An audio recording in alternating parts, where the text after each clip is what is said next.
हमने देखा था कि लिंक्यू ट्रेनिंग के लिए कांगनाम सिटी पहुंच गया, जहां पर नए नाइट वॉच की एबिलिटीज को चेक करने के लिए मास्क वाली स्पेशल टीम को बुलाया गया था। अगर ये लोग उनका मास्क हटा पाए तो ये मुकाबला जीत जाएंगे, मगर इसमें कई सारे नाइट वॉच फेल हो गए। हालांकि लिंक्यू ने अपनी टीम के साथ मिलकर उनकी नाक में दम कर दिया था। साथ ही शेन किंग्जू भी वैक्यूम जोन बनाकर उन्हें उल्लू बनाने की कोशिश करता है। अब आगे तो ओपनिंग सीन में हमें शेन किंग्जू की आवाज आती है, जो कि बता रहा था कि जब हवा में नाइट्रोजन और ऑक्सीजन का कुछ रेशो एक हो जाए तब वहाँ पर आग लगने के चांसेस होते हैं, और अगर इस वक्त पर तुम उसमें थोड़ी सी चिंगारी भड़का दो फिर होता है बम, और तभी वहाँ पर एक जोरदार धमाका हो जाता है। तो ये धमाका शेन किंग्जू ने एक स्पेशल टीम के बंदे पर किया था, लेकिन वो बचते हुए बाहर आ जाता है। अब वो यहाँ से वहाँ जंप लगा रहा था, तो शेन किंग्जू उसे बताते हैं कि भाई दुश्मनों को खदेड़ के मारना यही मेरी एबिलिटी है, यकीन मानो मुझे इसमें बहुत ज्यादा मजा आता है। तब तक शेन किंग्जू ने वहाँ पर कई सारे ब्लास्ट कर दिए थे, लेकिन तभी उसे एक लड़की की आवाज आती है। वो कह रही थी अच्छा तो तुम इतने पावरफुल हो, चलो मेरे इस अटैक से बच के दिखाओ। शेन किंग्जू देखता है कि उस पर एक बहुत बड़ा हैमर अटैक करने के लिए आ चुका है, तो शेन किंग्जू भी अपनी पूरी ताकत लगाकर उस हैमर को रोक रहा था, लेकिन उस हैमर में काफी ज्यादा प्रेशर था जिसे शेन किंग्जू झेल नहीं पाता और नीचे गिर जाता है। तब उस लड़की ने अपने हैमर को वापस बुला लिया था। तब तक स्पेशल टीम के सारे लोग भी वहाँ पर पहुँच चुके थे। वो कह रहे थे कि ये बंदा युआन गैंग का लीडर है, हमें पता है कि तुम युआन गैंग के लीडर हमारे नाक में दम करने आए हो, लेकिन घबराओ मत, हम तुम्हें भी निपटा देंगे। इधर शेन किंग्जू की हालत काफी ज्यादा खराब हो चुकी थी, लेकिन फिर भी वो अपना हाथ आगे बढ़ाता है। ये देखकर स्पेशल टीम का बंदा कह रहा था क्यों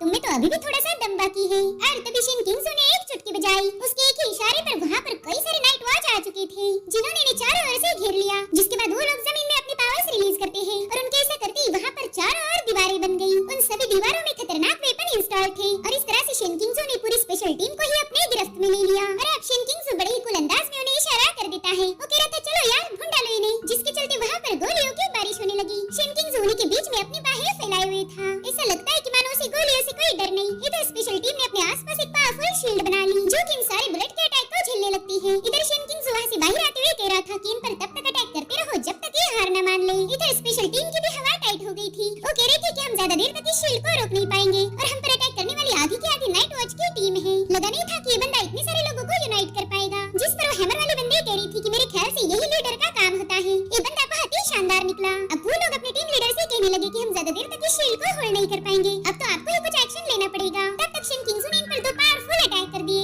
जिससे इनकी शील्ड पूरी तरह से शेक हो गई। तो लोग परेशान होकर अपने टीम लीडर से कहने लगे कि प्लीज आप कूल होना बंद कर दीजिए, जल्दी से कोई एक्शन लीजिए वरना ये लोग तो हमें भून देंगे। तो फाइनली उनका टीम लीडर भी इस बात को सीरियसली लेता है। उसने आगे बढ़ते हुए अपनी सोड को मैन से बाहर पुश किया, जिससे वहाँ पर धीरे धीरे एक बहुत बड़ा बबल क्रिएट हो जाता है। उस बबल ने उस पूरे एरिया को कवर कर लिया। अब जो भी लोग उसकी चपेट में आए वो वहीं पर फ्रीज हो गए थे। इनफैक्ट लिंक्यू जो कि वहाँ से काफी दूर था उस पर भी इसका असर होता है। वो कह रहा था अच्छा तो ये है डिवाइन एजेंट की फर्स्ट मूव। दरअसल इस बंदे के पास भी डिवाइन गॉड की पावर्स थी, जैसे कि लिंक्यू के पास है। वहाँ फायर की हुई बुलेट बड़ी स्लो स्पीड से इनकी शील्ड तक आगे बढ़ रही थी, और तब स्पेशल टीम के लीडर ने आगे बढ़ते हुए बड़ी स्टाइल के साथ अपनी सोड को बाहर निकाल लिया, जिससे वहाँ पर अचानक से कई सारे स्लैश क्रिएट हो गए, और बस उसे और कुछ करने की जरूरत नहीं थी। उसने दोबारा से अपनी सोड को मैन में रख दिया। साथ ही वहाँ पर अब सब कुछ नॉर्मल हो गया था। शेन किंग्जू तो इस बंदे की पावर्स को देखकर काफी ज्यादा हैरान हो जाता है। उस बंदे के स्लैश अटैक धीरे धीरे आगे बढ़ते हुए उन सारे बुलेट को डिस्ट्रॉय कर रहे थे, जिससे उस पूरी जगह पर तबाही मच गई। शेन किंग्जू के लोगों ने वहाँ पर जो भी दीवारें बनाई थी वो अपने आप ब्लास्ट होने लगी।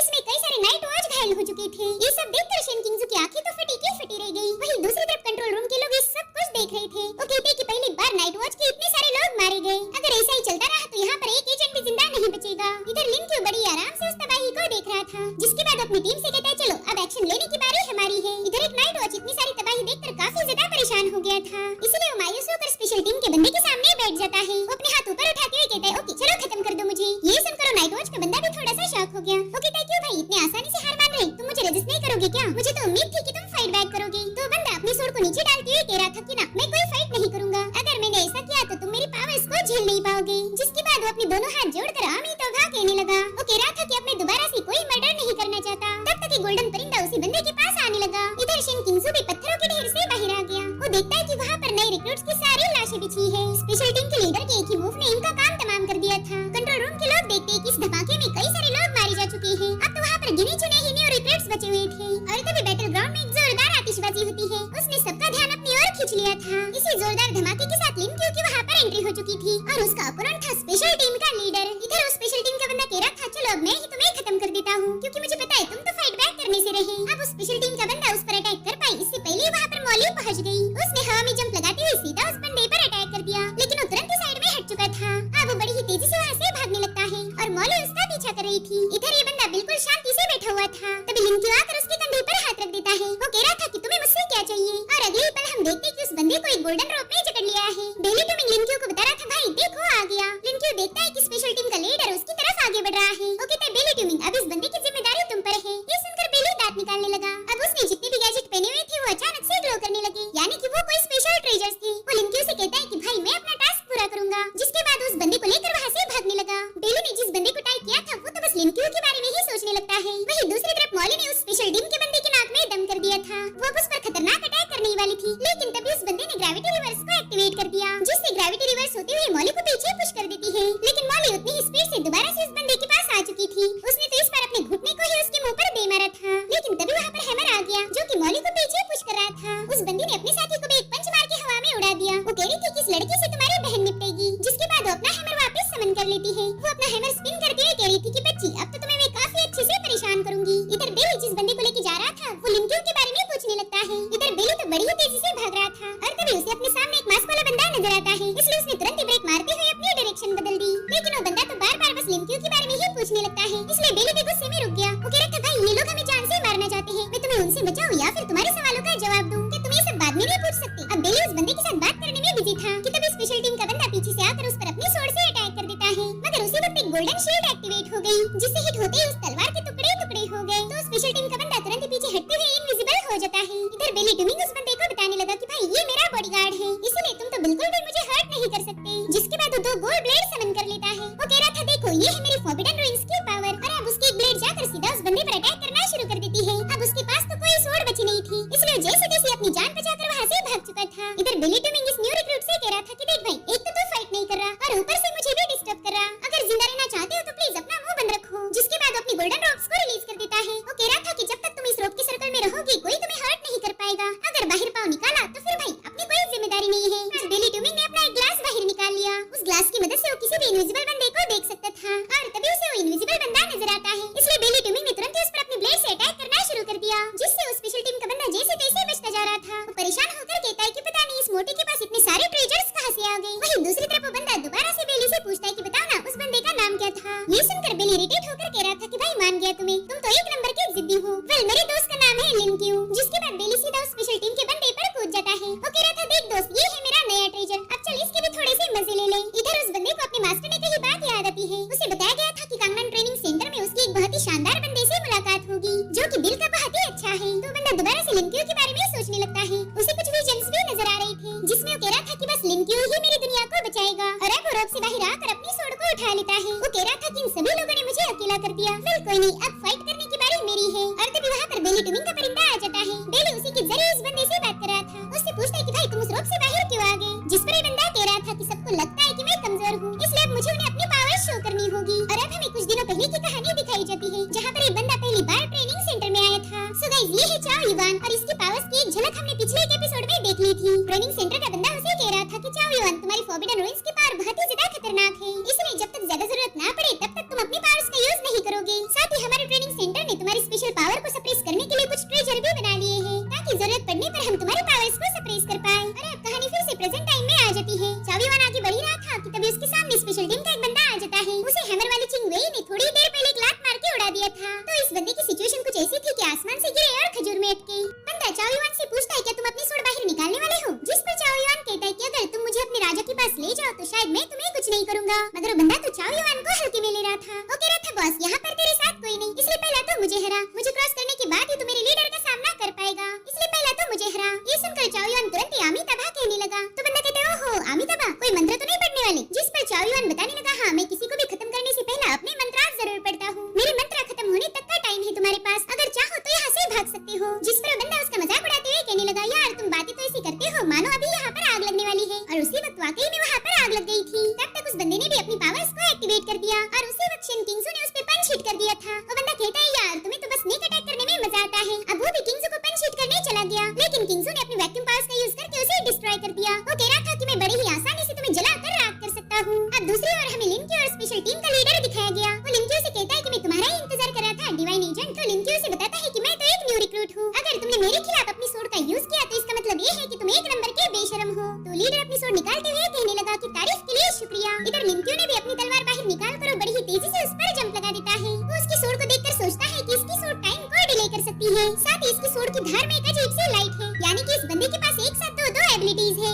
जिनका आपस में कोई कनेक्शन नहीं। और तभी कहानी थोड़ी सी पीछे चली जाती है, जहाँ पर बेली ने लिनक्यू को बताया था कि ये बंदा टाइम को कंट्रोल कर सकता है, और अगर उसने गलती से भी अपनी सोड बाहर निकाल ली फिर तो तुम गए काम से, क्योंकि उसकी सोड टाइम को कंट्रोल करते हुए बहुत ही पावरफुल एनर्जी रिलीज करती है। अगर वो बंदा अपनी फुल पावर भी यूज ना करे तो भी वो तुम्हें हरा सकता है। मॉली कह रही थी कि उसकी टाइम को कंट्रोल करने की पावर की वजह से तुम उसके मूव का अंदाजा नहीं लगा पाओगे। मीनवाइल लिनक्यू ये सारी बातें याद करके उस बंदे की तरफ भाग रहा था, और उसी एक सेकंड में उस लीडर ने वहाँ पर ढेर सारे स्लैश अटैक क्रिएट कर दिए, जो कि लिनक्यू की तरफ बड़ी तेजी से आगे बढ़ने लगते हैं, और लिनक्यू भी उन्हीं की तरफ जा रहा था। वो अपनी सोड की मदद से खुद की स्पीड को कंट्रोल करते हुए सीधा उन स्लैश अटैक के बीच में से अंदर दाखिल हो जाता है, और ये सीन वाकई में देखने लायक था। लिनक्यू ने अपनी डिवाइन पावर्स का यूज करके उसके सारे स्लैश अटैक को डॉज करके वो आगे बढ़ चुका था। वो कह रहा था, भाई मैं जानता हूँ तुम अपनी इस पावर का लगातार यूज नहीं कर सकते, तुम्हारी पावर्स की एक लिमिट होती है। और तभी लिनक्यू ने जाकर सीधा उस पर अटैक कर दिया, मगर वो बंदा पीछे हट चुका था। वो बंदा लिनक्यू का स्पीड देखकर कह रहा था कि तुम तो मॉर्टल गॉड रेलम पर हो, फिर तुम्हारे पास इतनी खतरनाक स्पीड कहाँ से आ गई। तो लिनक्यू उसके पास से गुजरते हुए कहने लगा कि आफ्टर ऑल मैं माइकल का एजेंट हूँ, इसलिए तुम्हें ऐसे सरप्राइजेस तो मिलते रहेंगे। और तभी उस लीडर ने लिनक्यू पर एक जोरदार अटैक कर दिया,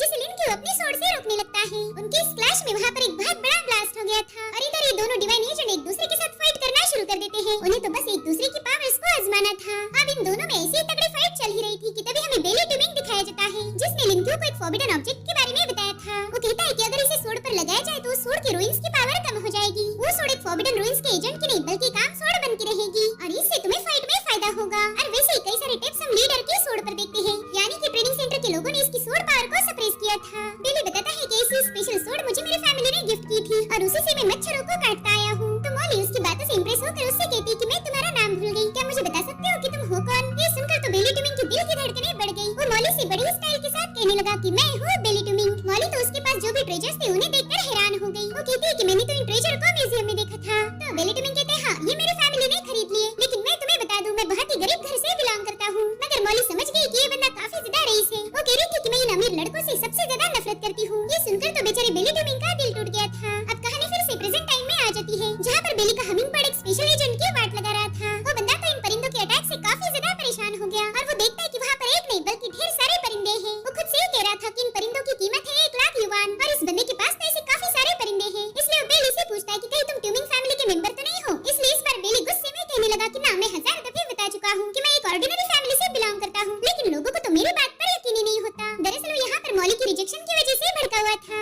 और तभी वो बंदा सीधा आकर बेली ट्यूबिंग का गला काटने की कोशिश करता है, मगर उसी वक्त हमिंग बर्ड ने आकर उसे ऊपर उठा लिया, जिसके बाद दोबारा से बेली ने उस पर अटैक करना शुरू कर दिए। वहीं दूसरी तरफ चिंगवे और मॉली के दरमियान फाइट चल ही रही थी। तब तक वहाँ पर एक मास्क वाला बंदा भागते हुए पहुंच गया। उसके पीछे लगातार ब्लास्ट हो रहे थे, इसलिए दोनों भी साइड में हट गई। वो बेली और इस बंदे से कह रही थी कि हम दोनों को डिस्टर्ब मत करो, और उसी वक्त चिंगवे ने मॉली की गाल पर एक कट लगा दिया, जिससे वो काफी ज्यादा भड़क जाती है। इसलिए उसने तुरंत ही चिंगवे पर जंप लगा दी। मॉली का गुस्सा देखकर चिंगवे भी तुरंत अपने हैमर को समन कर लेती है, और उसी वक्त इन दोनों के वेपन्स में क्लैश हो गया। इन दोनों ने उस पूरी जगह को डिस्ट्रॉय कर दिया था। चिंगवे मॉली से कहने लगे कि सिस्टर मुझे तो तुम काफी ज्यादा इंटरेस्टिंग लग रही हो। वहीं दूसरी तरफ हम शेन किंगजू को देखते हैं, जो कि एक स्पेशल एजेंट का पीछा कर रहा था। शेन किंगजू देखता है कि वो बंदा तो काफी तेजी से भाग रहा है, इसलिए उसने तुरंत ही वहाँ पर एक ब्लास्ट कर दिया। उस ब्लास्ट का प्रेशर इस बंदे को काफी पीछे पुश कर देता है। वो समझ गया था कि शेन किंगजू के साथ फाइट करना सबसे ज्यादा मुश्किल काम है, इसलिए उसने तुरंत ही वहाँ पर डिवाउर रिलीज एक्टिवेट कर दिए, जो कि एक पोर्टल के साथ साथ एक फॉर्मेशन जैसा भी काम करते हैं। अब उन सारे पोर्टल ने अपनी तलवारें रिलीज करना शुरू कर दी, तो उससे बचने के लिए शेन किंगजू भी एक बबल क्रिएट करता है। वो शील्ड इतनी स्ट्रांग थी कि वो तलवारें उसे हिट होकर ही टूटने लगी। शेन किंगजू कह रहा था कि मुझे पता नहीं था कि तुम लोग इतने घटिया हो, वरना मैं कब का ही तुम्हें खत्म कर चुका होता। वहीं दूसरी तरफ हम चाओ युआन को देखते हैं, जो कि अभी भी अपने मंत्रास को रिपीट कर रहा था। स्पेशल टीम का बंदा उससे कह रहा था कि मैं घूम फिर के यहाँ आ गया, लेकिन अभी भी तुम्हारे मंत्रास खत्म नहीं हुए।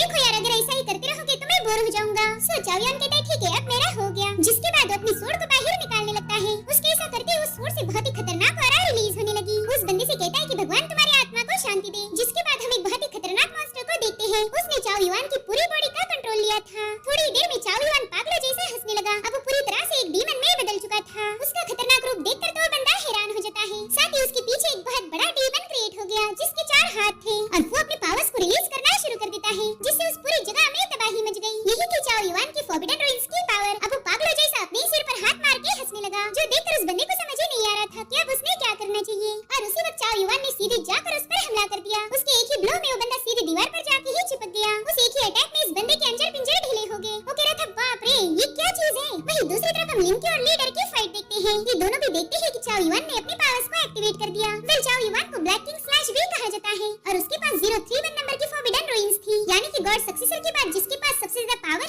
वो था चाओ युआन। ये है तो गॉड्स के नीचे लेकिन सभी लिविंग बीइंग से ऊपर। बेली डूमिंग, मॉली और शन किंगजू ने भी उसकी पावर्स को देख लिया। वो समझ गए थे कि ये बंदा तो उन सबका बाप निकला। वहीं पर कंट्रोल रूम के लोगों ने भी चाओ युआन की पावर को विटनेस किया। वो कह रहे थे कि न्यू रिक्रूटर के जीतने के चांसेस अब बढ़ चुके हैं। तभी कमांडर युआन अपने साथियों से कहने लगे कि अब आएगा इस गेम में मजा। पता नहीं यहाँ पर और कितनी मिस्ट्रीज खुलेगी। वो चिंगवे और मॉली की पावर्स को देखकर कह रहे थे कि अब हम आराम से एंशिएंट गॉड्स का मुकाबला कर पाएंगे। इधर चिंगवे ने एक ही अटैक में मॉली को अपने हैमर के नीचे क्रश किया। वेल ऐसा उसे लग रहा था, लेकिन मॉली तो उसके हैमर पर बैठी हुई मिली। इसके बाद वो हवा में फ्लोट करती हुई अपनी खास मूव को एक्टिवेट कर देती है। इधर मास्क टीम का बंदा पोर्टल ओपन करके शेन किंगजू से बच के भाग रहा था। तभी शेन किंगजू उसके सामने कूल एंट्री मारता है, जिसे देखकर उस बंदे ने पड़े पड़े ही एक पोर्टल ओपन कर दिया। बैकग्राउंड में हमें कमांडर युआन बताते हैं कि स्पेशल टीम हमारा पास थी, लेकिन ये नए रिक्रूट्स हमारा फ्यूचर है। इधर शेन किंगजू देखता है कि वो बंदा तो बस चूहे जैसे इस बिल से उस बिल में घुसे जा रहा, इसीलिए वो अपनी फायर को एक्टिवेट करते हुए उन पोर्टल में ही आग लगा देता है। अब उस बेचारे बंदे के पास वहाँ से भागने का कोई रास्ता नहीं था। उस बंदे की तो शेन किंगजू की पावर्स को देखकर ही फट गई और अब वो पीछे मुड़ के देखता है। उसके सामने एक फायर में लिपटा हुआ बीस्ट था और उसी के मुंह से शेन किंगजू उस पे जंप लगा देता है। वो कह रहा था बच्चे भागते रहो क्योंकि थोड़ी देर में तुम्हारा मास्क हट जाएगा। वहीं दूसरी तरफ बेली डूमिंग ने भी अपनी कई सारी सोर्स क्रिएट कर दी। वो अपनी सोर्स से कह रहा था कि जाकर इसे निपटा दो।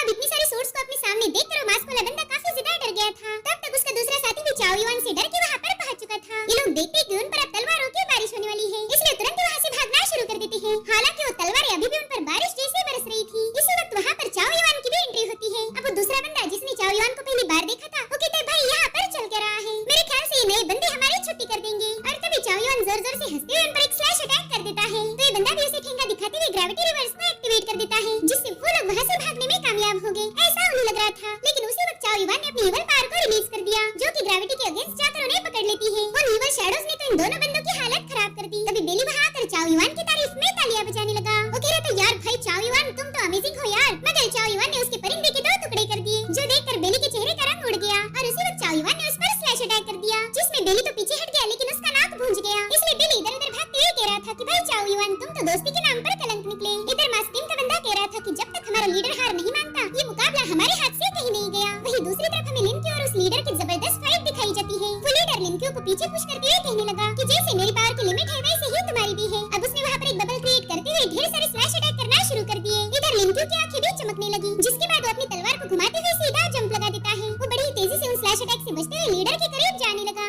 थोड़ी देर में उसने सारे स्लैशेस को क्रॉस कर दिया था। उस लीडर से कहता है कि अब अटैक करने की बारी मेरी है। उसने यहाँ से वहाँ भागते हुए कई सारे अटैक उस लीडर पर कर दिए, जिसे वो अपनी तलवार घुमाते हुए रोकने लगता है। और एक बार ये दोनों दोबारा से भिड़ गए। उनकी एक्सट्रीम पावर एक्टिवेट होते ही वहाँ पर एक रोशनी रिलीज होने लगी, जो कि आसमान में जाकर हमें 2 गॉड्स को दिखाई देती है। ये दोनों बंदे इन्हीं के सक्सेसर हैं। अगर इनका मुकाबला हो रहा है यानी कि गॉड्स का भी मुकाबला होगा। वहीं पर इस लीडर ने अपनी टाइम की पावर को एक्टिवेट कर दिया। वो कह रहा था कि अपने गॉड से दुआ करो कि वो तुम्हें मुझसे बचा ले। इधर लिनक्यो ने भी अपनी माइकल की पावर को एक्टिवेट कर दिया। उसकी आंखों से बहुत ही तेज रोशनी रिलीज हो रही थी और अब वो अपनी पावर्स को सोड में ऐड कर देता है, जिससे उसकी सोड चमकने लगी। इधर वो बंदा भी अपनी सोड को झटकते हुए वहाँ पर एक बबल क्रिएट कर देता है, जो कि टाइम को धीमा कर देगा। वहीं दूसरी तरफ हम चाओ युआन, शेन किंगजू और बेली के सोर्ड्स को देखते हैं। इन लोगों ने स्पेशल टीम की धज्जियां उड़ा दी थी। स्पेशली बेली डूमिंग ने उसकी तो हजारों सोड एक बंदे का हाथ धोकर पीछा कर रही थी। वहीं दूसरी तरफ हम समय के देवता को देखते हैं। वेल इस गॉड का नाम क्या है ये फिलहाल तो हमें बताया नहीं गया, लेकिन अब उनके ऊपर माइकल की शैडो थी। माइकल